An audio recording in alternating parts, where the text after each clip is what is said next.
Hello everyone, welcome back to our channel Sri world and this is Mani. ఇక్కడ మీరు చూస్తున్నది అస్సాంలో ఉన్న గౌహతిలో ఉన్న కామాఖ్య టెంపుల్ అండి.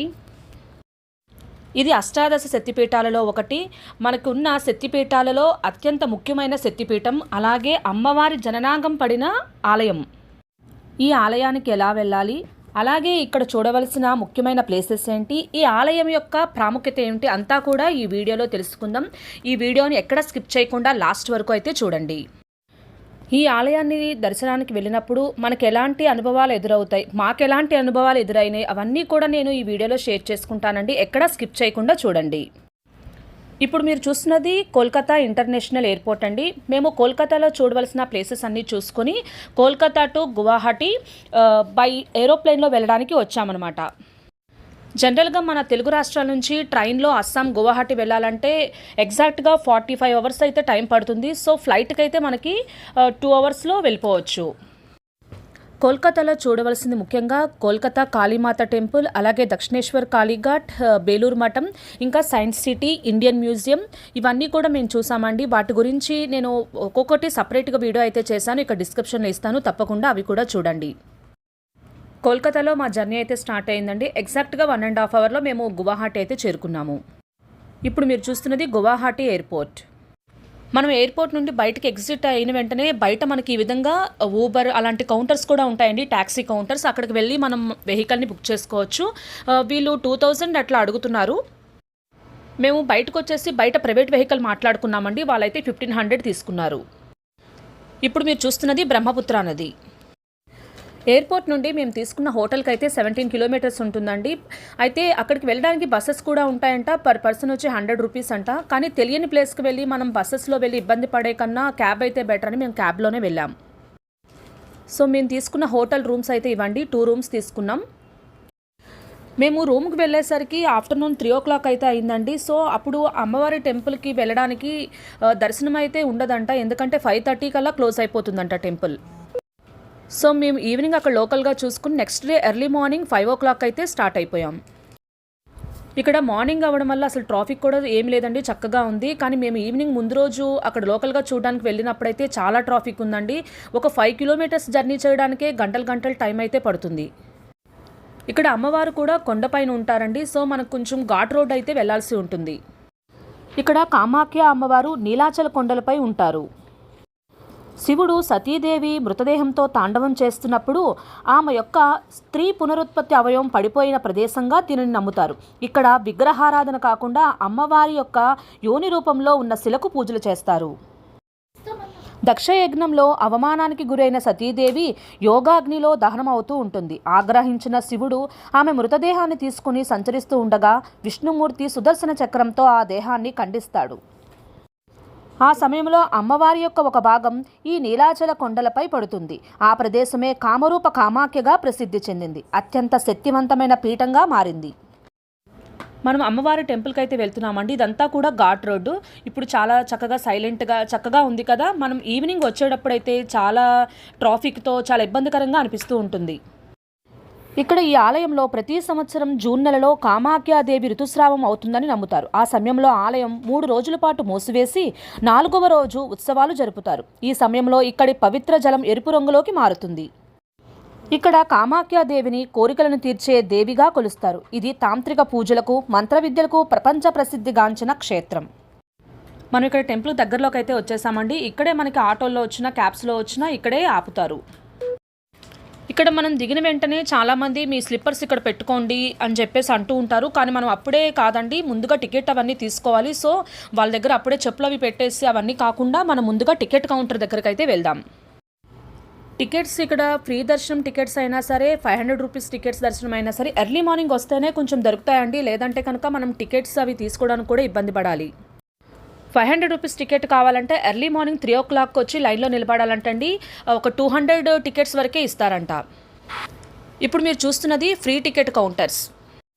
ఈ ఫ్రీ టికెట్స్ కూడా లిమిటెడ్గానే ఇస్తారు. సో ఎర్లీగా వస్తేనే మనం ఇక్కడ టికెట్ అనేది మనకు వస్తుంది. ఇక్కడ మనం లైన్లో నిలబడిన తర్వాత ఇదిగో చూస్తున్నారు కదా, ఈ విధంగా మనకి టికెట్ అయితే ఇస్తారు. మనం టికెట్ తీసుకున్న తర్వాత టిఫిన్ అట్లా ఏమైనా తినేసి లైన్లోకి వెళ్తే బెటర్ అండి. లేదంటే అక్కడ ఏమీ ఉండవు, కనీసం వాష్రూమ్స్ కూడా అక్కడ లైన్లో ఏమీ ఉండవు. అలాగే వాటర్ అవి ఏదో కొంచెం ప్రొవైడ్ చేస్తున్నారు తప్ప మిగతావి ఫుడ్ అట్లా అయితే ఏమీ ఉండవు. మనం టికెట్ తీసుకుని కొంచెం ముందుకు వస్తే ఇక్కడ హైదరాబాద్ కిచెన్ అని చెప్పేసి ఒకటి ఉందండి. అక్కడ ఇడ్లీ దోశ అవన్నీ ఉంటాయి. ఒక 2 ఇడ్లీ వచ్చేసి 100 రూపీస్ అట్లా ఉన్నాయి. మనకి ఇక్కడ తెలుగు సైడ్ ఉండే ఫుడ్ కానీ టిఫిన్ అన్నీ కూడా ఇక్కడ బాగానే దొరుకుతాయండి, కానీ కాస్ట్ మాత్రం ఎక్కువగా ఉంది. ఈ హోటల్ నుంచి కొంచెం ముందుకు వెళ్ళి స్ట్రైట్గా వెళ్తే మనకి టెంపుల్ అయితే కనిపిస్తుంది. ఇక్కడ మార్నింగ్ అమ్మవారికి 5:30 నుంచి 1 వరకు దర్శనం కల్పిస్తారు. అలాగే మధ్యాహ్నం 2:30 నుండి 5:30 వరకు ఉంటుంది. సో మార్నింగ్ వచ్చిన వాళ్ళు ఎంత ఎర్లీగా పాసిబుల్ అయితే అంత ఎర్లీగా లైన్లోకి వెళ్ళిపోతే మనకి తొందరగా దర్శనం అయితే అవుతుంది. మనం ఈ అమ్మవారి టెంపుల్కి వెళ్ళే మార్గంలోనే మనకి చిన్న చిన్న ఆలయాలు కూడా ఉంటాయండి చుట్టూతా. ఇవన్నీ కూడా అమ్మవారి దశమహావిద్యలు అంటారు. ఈ ప్రదేశంలో అమ్మవారిది ఒక భాగం పడినప్పుడు అది 10 ముక్కలుగా మారిందంట. ఈ 10 ముక్కలు కూడా 10 దశమహావిద్యలుగా అంటారు. ఈ 10 భాగాలు కూడా మరలా తిరిగి 10 అమ్మవార్లుగా వెలిశారు. ఇప్పుడు మీరు చూస్తున్నది ఫ్రీ షూ స్టాండ్ అండి. ఇక్కడ మనం చెప్పులనవి పెట్టుకోవచ్చు. దీనికి ఆపోజిట్లోనే పబ్లిక్ టాయిలెట్లు కూడా ఉన్నాయి, ఎవరైనా కావాలంటే యూజ్ చేసుకోవచ్చు. ఇక్కడ మీరు చూసినట్లయితే ఈ 2 బాక్సుల్ని తీసుకున్నామండి అమ్మవారికి నైవేద్యం సమర్పించడానికి. ఇక్కడ మనం ఏమైనా కావాలంటే తీసుకొని లోపల అమ్మవారి దర్శనానికి వెళ్తాము. ఇటు ఎక్కువగా మేము గమనించినంత వరకు కోల్కతాలో కానీ ఇక్కడ కానీ ఎర్ర మందార పువ్వులతోనే ఎక్కువగా పూజ చేస్తున్నారండి. అక్కడ కూడా అంతే. కాళీఘాట్ కానీ లేకపోతే దక్షిణేశ్వర కాళీమఠ్ కానీ బేలూరు మఠ్ కానీ చూసినట్లయితే ఎర్రవి రేఖ మందారాలు ఉంటాయి కదా, వాటితోనే దండల్లా కట్టి అవే అమ్ముతున్నారనమాట. మనకి ఎంట్రన్స్లోనే ఫ్రీ దర్శనం టికెట్స్ అయితే ఇచ్చారు కదండి. ఇక్కడ మనకి తర్వాత అన్నసేవా క్షేత్రం అని వస్తుంది. చాలామంది తెలియక ఇక్కడ వరకు వచ్చేస్తారు. సో ముందుగానే మనం దర్శనం టికెట్స్ తీసుకొని ఈ ఆలయం దగ్గరికి అయితే రావాలి. ఇక్కడ మీరు చూస్తున్న ఈ అన్నసేవా క్షేత్రంలోనే మార్నింగ్ 11:30 నుంచి 3 వరకు అన్నదాన కార్యక్రమం జరుగుతుంది. మనం ఇక్కడ నుండి ఒక 100 మీటర్స్ డిస్టెన్స్లోనే మనకు అమ్మవారి టెంపుల్ అయితే ఉంటుంది. ఇక్కడ ఎక్కువగా పాండాస్ ఉంటారండి. వాళ్ళు ఏంటంటే చాలామందిని మోసం అయితే చేస్తున్నారు. నాకు తెలిసి మేము వెళ్ళినప్పుడు చాలామంది ఇబ్బంది పడ్డారు వాళ్ళ వల్ల. ఎందుకంటే 500 రూపీస్ టికెట్స్ వాళ్ళు ముందుగానే తీసేసుకొని వాళ్ళ దగ్గర పెట్టుకొని అదే 500 రూపీస్ టికెట్ని 1000, 1500 వాళ్ళ ఇష్టం వచ్చినట్లుగా అమ్ముతారు. ఇంకా కొంతమంది అయితే మేము వచ్చినప్పుడే వాళ్ళు కూడా వచ్చారు. సో వాళ్ళ దగ్గర ఒక్కొక్క పర్సన్కి వచ్చి 1400 తీసుకున్నారంట. టోటల్గా వాళ్ళు 6 మెంబర్స్ వచ్చారు, మన తెలుగు వాళ్ళే. అయితే ఆ పాండాన్ని కలవడం వల్ల ఆయన 1400 రూపీస్ ఒక్కొక్క టికెట్ ఇచ్చి జనరల్ లైన్లోనే వాళ్ళని వదిలిపెట్టేశారంట. సో మార్నింగ్ 6:30కి లైన్లో ఉంటే వాళ్ళకి ఆఫ్టర్నూన్ 2 o'clockకి దర్శనం అయిందని చెప్పి అన్నారు. సో ఈ విధంగా పాండాస్ అయితే ఇక్కడ చాలా మోసాలు అయితే చేస్తూ ఉంటారండి. ఆ పూజలు చేపిస్తాం, ఈ పూజలు చేపిస్తామని చెప్పేసి డబ్బులు చాలా కలెక్ట్ చేస్తూ ఉంటారు. వాళ్ళ బారిన అయితే పడకూడదు. ఇప్పుడు మీరు చూస్తున్నది దశమహావిద్యల్లో ఒక ఆలయం. మనం మెయిన్ కామాఖ్య టెంపుల్కి వెళ్ళే మార్గంలోని ఈ ఆలయం ఉంటుంది. మనం ఇప్పుడు టెంపుల్ దగ్గరకు అయితే వచ్చేసామండి. ఎంతో మహిమాన్విత శక్తిపీఠమైన కామాఖ్య దేవ ఆలయం ఇదే. ఈ ఆలయాన్ని ప్రపంచాన్నే వణికించే అత్యంత శక్తివంతమైన శక్తిపీఠంగా పిలుస్తారు. ప్రస్తుతం ఉన్న ఈ ఆలయ నిర్మాణాన్ని 16వ శతాబ్దంలో కుచ్ బెహర్ రాజాని నరనారాయణ పునర్నిర్మించారు. ఇది అస్సాంకు చెందిన నీలాచల్ శైలిలో నిర్మించబడింది. ఇది గజపృష్ఠాకృతిని పోలి ఉంటుంది. ఇప్పుడు మీరు చూస్తున్నది ఆలయం లోపల ఆవరణ అండి. చుట్టూతో కూడా ఈ విధంగా ఉంటుంది. ఇక్కడ పెద్ద గోపురం కనిపిస్తుంది కదండి, ఇక్కడే అమ్మవారి యొక్క గర్భగుడి లోపల ఉంటుంది. మీరు ఇక్కడ గమనించినట్లయితే చాలా వరకు మేకలు, గొర్రెలు అలా కనిపిస్తున్నాయి కదండి ఎక్కడికక్కడ. ఇవన్నీ కూడా మొక్కుకున్న వాళ్ళు తీసుకొచ్చి కొంతమంది అయితే ఇక్కడే బలిస్తూ ఉంటారు, లేదంటే కొంతమంది ఈ విధంగా వదిలిపెట్టేసి వెళ్ళిపోతారు. దర్శనం అయిపోయిన తర్వాత చాలామంది ఇక్కడ ఆలయంకి ఒక పక్కన ఇలా స్టెప్స్లా ఉంటాయండి, ఇక్కడికి వచ్చి కూర్చుంటారు. ఇక్కడ మీరు గమనించినట్లయితే ఈ స్టెప్స్ వెనుక ఒక గ్రిల్స్లా ఉండి షెడ్లా ఉంది కదండి, అది జనరల్ క్యూ లైన్. బయట నుండి ఆ క్యూ లైన్ ద్వారా లోపల అమ్మవారి దర్శనానికి వస్తారు. నా ఛానల్ని ఫస్ట్ టైం చూస్తున్నట్లయితే తప్పకుండా లైక్ చేసి షేర్ చేయండి. అలాగే మీకు ఏమనిపించిందో కామెంట్ రూపంలో తప్పకుండా తెలియచేయండి. మీరు చేసే చిన్న కామెంట్ కూడా నాకు ఒక సపోర్ట్లా ఉంటుంది. అలాగే ఇంత గొప్ప మహిమాన్విత శక్తిపీఠమైన ఈ అష్టాదశ శక్తిపీఠాలలో ఒక శక్తిపీఠమైన ఈ అమ్మవారి యొక్క వీడియోని తప్పకుండా మీ ఫ్రెండ్ అండ్ ఫ్యామిలీ మెంబర్స్కి షేర్ చేయండి. మనం ఇక్కడ టెంపుల్ లోపలంతా చూసాం కదండి. ఇప్పుడు బయట జనరల్ క్యూకి ఎలా వెళ్ళాలో మీకు చూపిస్తాను. మనం టెంపుల్ లోపలికి ప్రవేశించడానికంటే ముందే ఇక్కడ జనరల్ క్యూకి ఒక దారి ఉంటుందన్నమాట. సో అక్కడ మీరు చూసినట్లయితే జనరల్ క్యూ అని ఉంది కదా, ఇక్కడ నుండి ఒక 200 మీటర్స్ ముందుకు వెళ్తే అక్కడ మనకి జనరల్ క్యూకి అయితే లైన్ ఉంటుంది. ఈ జనరల్ క్యూలోకి వెళ్ళడానికంటే ముందే మనం వాటర్ బాటిల్స్ కానీ, టిఫిన్ కానీ, స్నాక్స్ కానీ ఏమైనా ఇక్కడే తీసుకుంటే బెటర్ అండి. ఇంకా ముందుకు వెళ్ళే కొద్దీ ఏమి షాప్స్ అయితే ఉండవు. అలాగే లోపల కూడా మనకి తినడానికి కానీ ఏమీ ఉండవు. ఇక్కడ ఎంట్రీ జనరల్ క్యూ అని ఉంది కదండి, ఇక్కడ నుండి మనకి లోపలికి వెళ్తే కంపార్ట్మెంట్లా ఉంటాయండి. ఒక 3 కంపార్ట్మెంట్లో ఉంటాయి. సో అక్కడ జనం అయితే వెయిట్ చేస్తూ ఉంటారు. కానీ ఇక్కడ మెయింటెనెన్స్ అయితే నాకు అంత నచ్చలేదండి. ఎందుకంటే మామూలుగా మనం జనరల్ లైన్లో వెయిట్ చేస్తున్నప్పుడు ఏమన్నా ఫుడ్ ప్రొవైడ్ చేయడం కానీ, వాటర్ ప్రొవైడ్ చేయడం కానీ అలా ఉండాలి. ఇక్కడ మెయింటెనెన్స్ సరిగ్గా లేదు. ఎవరైనా ఏమన్నా అవసరమైనా సరే మళ్ళీ అంతే క్యూ లైన్ వెనక్కి దాటుకొని వెళ్ళాలి. టైం కూడా దర్శనానికైతే చాలా టైం అయితే పడుతుంది. ఎందుకంటే లోపల పాండాసు వాళ్ళకి తెలిసిన వాళ్ళని, వాళ్ళు ఎక్కువ మనీ ఇచ్చే వాళ్ళని వాళ్ళు లోపల నుండి తీసుకుని వెళ్ళిపోయి దర్శనం చేపించేసి బయటకైతే తీసుకొస్తున్నారు. సో అందువల్ల కూడా కొంత మనకి దర్శనానికి సమయం అయితే ఎక్కువ పడుతుంది. ఇక్కడ మీరు ఒక కొలను కనిపించింది కదండి, అదే టెంపుల్ లోపల ఉండే కొలను. ఆ 3 కంపార్ట్మెంట్స్ దాటిన తర్వాత ఈ విధంగా క్యూ లైన్లో ఇక్కడ పెడతారు. మనం లైన్లో కొంచెం ముందుకు వెళ్తే ఇక్కడ గృహ వ్యాపార స్థల దృష్టి దోష నివారణాస్త్రం అని చెప్పేసి వాళ్ళు అమావాస్య రోజున మంత్రించింది ఇస్తారటండి. అది అక్కడ రాసి పెట్టారు. ఇక్కడ టెంపుల్ని ఆనుకొని ఒక ఆశ్రమం అయితే కనిపిస్తుంది చూడండి. ఇక్కడ కానీ ఎవరికి రూమ్స్ అనేది ఇస్తారో తెలియదు. మనం టెంపుల్ లోపల ఉన్నప్పుడు ఇక్కడ నుండి క్యూ లైన్ కనిపిస్తుందని చూపించాను చూడండి, స్టెప్స్ ఉండి అదే అనమాట ఈ క్యూ లైన్. ఇక్కడ ఈ లైన్లో మనం కొంచెం ముందుకు వెళ్తూ ఉంటే మీరు గమనించినట్లయితే పక్కన ఇంకొక లైన్ కూడా యాడ్ అవుతుంది చూడండి. ఇక్కడే విఐపి దర్శనానికి అని చెప్పేసి సపరేట్గా టికెట్ తీసుకున్న వాళ్ళని కూడా ఇక్కడే కలిపేస్తారు. అందుకని ఇక్కడ ఏంటంటే సపరేట్ టికెట్స్ అంటూ ఏముండవండి. ఇట్లా పాండాస్ వాళ్ళు తీసుకొని ఎర్లీ మార్నింగ్ 500 రూపీస్ టికెట్ కూడా ఒక 200 ఇస్తారన్నాను కదండి, అవి కూడా వాళ్ళు కూడా ఇక్కడికే వచ్చి యాడ్ అవుతారు. ఇక్కడ లోపలికి వెళ్ళిన తర్వాత అందరూ ఒకటే. ఇక్కడ లోపల ఉన్న అమ్మవారిని ప్రతి ఒక్కరూ కూడా తాకి అక్కడ ఒక జల పదార్థంలా ఉంటుంది, ఆ జల పదార్థాన్ని తాకి తమ నెత్తి మీద చల్లుకొని వస్తారు. సో అందువల్ల దర్శనానికి కూడా చాలా సమయం అయితే పడుతుంది. ఈవినింగ్ 5:30 కల్లా టెంపుల్ అయితే క్లోజ్ చేసేస్తారు, దర్శనం ఆపేస్తారని చెప్పారు కదండి. సో 5:30 లోపల వరకు ఉండే వాళ్ళకైతే దర్శనం అయితే అయిపోతుంది. తర్వాత అయితే ఎవరిని అలౌ చేయరు. సో ఎవరైనా అమ్మవారి దర్శనానికి రావాలనుకుంటే మాత్రం ఎర్లీ మార్నింగ్ వస్తేనే వాళ్ళకి దర్శనం అవుతుంది. మాతో పాటు ఒక అతను లైన్లో ఉన్నారండి, లాస్ట్ వరకు ఉన్నారు. ఇంకొక అరగంటలో దర్శనం అయిపోతుంది అనగా పాపం అతనికి ఫ్లైట్ టైం అయిపోతుందని వెళ్ళిపోయారు. సో మేము క్యూ లైన్లో ఒక 1/2 అవర్లో దర్శనం అయిపోతుంది అనగా ఒక అతను అయితే ఇక గేట్స్ ఓపెన్ చేయించుకొని బయటకైతే వెళ్ళిపోయారండి. ఎందుకని అడిగితే నాకు ఫ్లైట్ టైం అయిపోతుందని చెప్పన్నారు. కానీ ఒక్క 1/2 అవర్ వెయిట్ చేస్తుంటే అతనికి దర్శనం అయితే అయ్యేది. పొద్దున్నుంచి వెయిట్ చేశారంట, కానీ దర్శనం చేసుకోకుండానే వెళ్ళిపోయారు. ఇప్పుడు మీరు చూస్తున్నది ఆలయం లోపల ఉన్న కోనేరండి. ఇక్కడే చాలామంది స్నానమాధ్య ఆచరించి దర్శనానికి వెళ్తున్నారు. కొంతమంది ఈ పక్కనే తలనీలాలు కూడా సమర్పించి అక్కడ స్నానం ఆచరించి దర్శనానికి వెళ్తున్నారు. నేనైతే ఈ వీడియో రూపంలో కంప్లీట్గా ఈ టెంపుల్ గురించి అంతా కూడా తెలియజేస్తున్నానండి. మీకు ఈ వీడియో ఎలా అనిపించిందో తప్పకుండా కామెంట్ అయితే చేయండి. అలాగే మీ ఫ్రెండ్ అండ్ ఫ్యామిలీ మెంబర్స్కి షేర్ చేయండి. మీరు చేసే చిన్న కామెంట్ కూడా నాకు ఒక ఎంకరేజ్మెంట్లా ఉంటుంది. లోపల టెంపుల్కి ఒక పక్క కోనేరు ఉంటుంది కదండి, మరొక పక్క ఈ విధంగా దీపాలు వెలిగించుకోవడానికి ఒక ప్లేస్ అయితే ఉంటుంది. ఇక్కడ అందరూ వచ్చి దీపాలు అవి వెలిగిస్తూ ఉంటారు. ఇక్కడ ఈ అమ్మవారి దర్శనం అవ్వాలంటే మాత్రం పక్కా ప్రణాళిక అయితే ఉండాల్సిందే. మనం ఎర్లీ మార్నింగ్ వస్తే ఫ్రీ టికెట్ కౌంటర్ దగ్గర ఫ్రీ టికెట్ తీసుకున్నామంటే అప్పుడు కూడా దర్శనం అవుతుంది, కానీ 12 అవర్స్ టైం పడుతుంది. అలాగే డిఫెన్స్ వాళ్ళు ఉంటే మాత్రం వాళ్ళకి సపరేట్గా టికెట్స్ ఇస్తారు, 50 రూపీస్ పర్ పర్సన్. మీకు ఇక్కడ స్పెషల్ టికెట్ కౌంటర్ 500 రూపీస్ అని ఉంది కదండి, అక్కడ టికెట్ తీసుకున్న తర్వాత ఇక్కడ డివోటీస్ హాల్ అని ఉంది కదా, ఇక్కడ వెయిట్ చేస్తారనమాట. వాళ్ళ టైం వచ్చినప్పుడు వాళ్ళు దర్శనానికి వెళ్తారు. ఫ్రీ టికెట్స్ ఏంటంటే 2000 వరకే ఇస్తారని చెప్పి అంటున్నారండి. అందుకని ఎంత ఎర్లీగా వస్తే అంత బెటర్. టోకెన్స్ తీసుకున్న తర్వాత 10 అవర్స్ అయితే టైం పడుతుంది దర్శనానికి.